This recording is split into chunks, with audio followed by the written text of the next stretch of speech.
Ninakukaribisha sana katika chaneli yetu ya Yoshi Testimony TV, yani ushuhuda wa Yesu Kristo uhusuo ufalme wa Mungu hapa duniani, kuanzia katika mioyo yetu na katika maisha yetu ya kila siku kama neno la Mungu linavyosema. Somo letu la leo linatoka kitabu cha Luka sura ya 17 mstari wa 1 hadi mstari wa 4. Na somo hili linaenda kama onyo kuhusu kukwaza wengine na kuhusu msamaha. Ni onyo kuhusu makwazo na msamaha. Karibu tusome. Akawaambia wanafunzi wake, makwazo hayana budi kuja, lakini ole wake mtu yule ambaye yaja kwa sababu yake. Ingemfaa zaidi mtu huyo jiwe la kusagia lifungwe shingoni mwake, akatupwe baharini, kuliko kumkosesha mmojawapo wa wadogo hawa. Jilindeni, kama ndugu yako akikosa muonye, akitubu msamehe. Na kama akikukosa mara 7 katika siku moja, na kurudi kwako mara 7 akisema nimetubu, msamehe. Mpendwa mtazamaji, Yesu anaonya juu ya hatari ya kuwa chanzo cha dhambi kwa watu wengine, na anasisitiza umuhimu wa kusamehe hata kama mtu akitenda kosa mara kwa mara. Makwazo hayana budi kuja. Maanake ni kwamba tunaishi katika dunia ambayo imejaa uovu.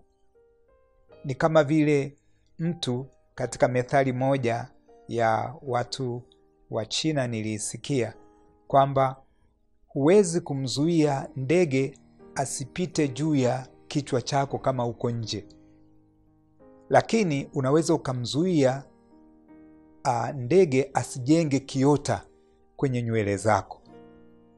Kwa hiyo Yesu anaonya akisema kwamba makwazo hayana budi kuja, lakini jihadhari, wewe usiwe sehemu ya kwazo.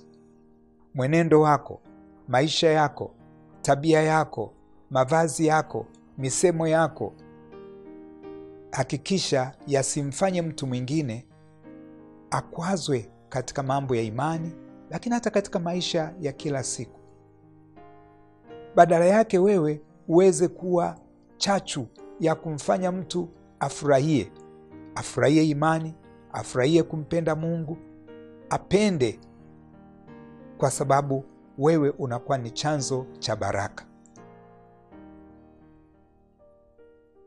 Kutokana na uzito wa kosa hili, Yesu hapa anaonyesha jinsi ambavyo mtu ambaye anasababisha makwazo, au anasababisha mtu aanguke katika dhambi, au anasababisha mtu ajikwae, ashindwe kumfuata Mungu kwa sababu ya mwenendo wake au tabia yake, au kwa sababu ya maneno yake, anasema kwamba mtu huyo ni heri afungiwe jiwe la kusagia, afungwe shingoni mwake na kutoswa baharini. Hapo hakuwa anatoa kwamba ndicho iwe ndio adhabu tunayoitoa, mpendwa mtazamaji, lakini alikuwa anaonyesha uzito wa kosa hilo. Mpendwa mtazamaji, Yesu anatualika tuweze kuwa sababu ya wokovu kwa watu wengine. Dhambi huharibu, si tu kwa mtenda dhambi, bali hata kwa wale wanaoathiriwa nayo. Maisha yako yakiwa ni maisha ya dhambi, yanasababisha dhambi hata kwa watu wengine. Yesu anatusihi au anatuita tuishi maisha ya tofauti, maisha ya kuwalinda wengine, si kuwaangusha wengine. Tunafahamu kwamba moyo wa mwanadamu hauwezi kusamehe kwa namna rahisi, lakini Yesu hapa tena anasema kwamba hata kama mtu akikukosa, msamehe. Sio jambo ambalo ni jepesi, Lakini kama umepokea msamaha wa Yesu Kristo katika maisha yako, ile neema ya Yesu Kristo inakufanya wewe pia uweze kutoa msamaha kwa watu wengine. Kwa hiyo anatualika kwamba kama ndugu yako akikosa, msamehe. Akiomba msamaha, msamehe. Hata kama amekukosa mara nyingi, useme jana pia na juzi pia. Sasa hapa anazungumza habari za watu ambao tuko karibu nao, labda ni mke wako au ni mume wako, ni mtoto wako, ni baba yako, ni mama yako, ni rafiki yako. Lakini pia hata watu wengine pia Mungu anatualika tuweze kusamehe. Kama vile ambavyo Yesu alivyotusamehe sisi, mpendwa mtazamaji, ndivyo jinsi ambavyo wewe pia unahitaji kusamehe. Lakini kama hujaonja msamaha wa Yesu Kristo kwa ajili ya dhambi zako, inawezekana usielewe maana ya maneno haya. Mpendwa mtazamaji, ninakualika kwa Yesu. Njoo kwa Kristo ili upate moyo wa kusamehe na kuishi kwa upendo, moyo wa kuachilia ambao hausubiri uombwe msamaha. Hata usipoombwa msamaha, kama Yesu alivyosema, uwasamehe kwa sababu hawajui walitendalo.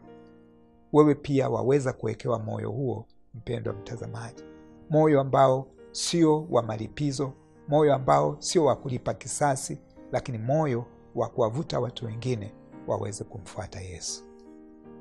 Napomaliziwa, mpendwa mtazamaji, kama hujawahi kutoa maisha yako kwa Yesu ukapokea msamaha wa dhambi zako, unaweza usielewe jambo hili. Lakini leo hii Yesu anakualika, tubu dhambi zako. Yesu Kristo atakusamehe, na ule msamaha wake ndani ya moyo wako utakuwezesha wewe pia kuwasamehe watu wengine, na utakuwezesha kuishi maisha ya upendo, maisha ya kutokuwa kwazo kwa mtu, maisha ya kuto kusababisha maumivu kwa mtu, kwa sababu ya upendo wa Kristo. Nitakwenda kuomba, mpendwa wa mtazamaji wangu, na unaweza ukatumia nafasi hii kumpa Yesu maisha yako. Mwambie Yesu, nisamehe kwa dhambi zangu. Mwambie Yesu, mimi ni mwenye dhambi, kwa sababu neno la Mungu linasema watu wote wametenda dhambi na kupunguka na utukufu wa Mungu. Mwambie Yesu akusamehe leo, na atajaza ndani ya moyo wako moyo wa kusamehe, moyo wa kuwapenda watu wengine. Nifuatishe katika sala hii, mpendwa mtazamaji. Bwana Yesu, ninakushukuru kwa upendo wako. Ulitoka mbinguni ukaja duniani ili upate kututangazia msamaha. Umetangaza msamaha kwa mtu yoyote yule anayekuja kwako. Unasema, njooni kwangu ninyote msumbukao na wenye kulemewa na mizigo, nami nitawapumzisha. Leo hii Bwana Yesu, ninautoa moyo wako kwako. Ninaomba unisamehe dhambi zangu. Ninaomba unifanye kuwa kiumbe kipya. Nibadilishe Bwana, ili nikawe mtu aliye huru, mtu ambaye ameondolewa mzigo wa dhambi katika moyo wake. Asante Bwana Yesu kwa kunipenda, kwa kunijali, kwa kuniita kwako. Nibadilishe Bwana, ili nikaweze kuwa huru, nikaweze kuwa na amani, nikaweze kuwa na furaha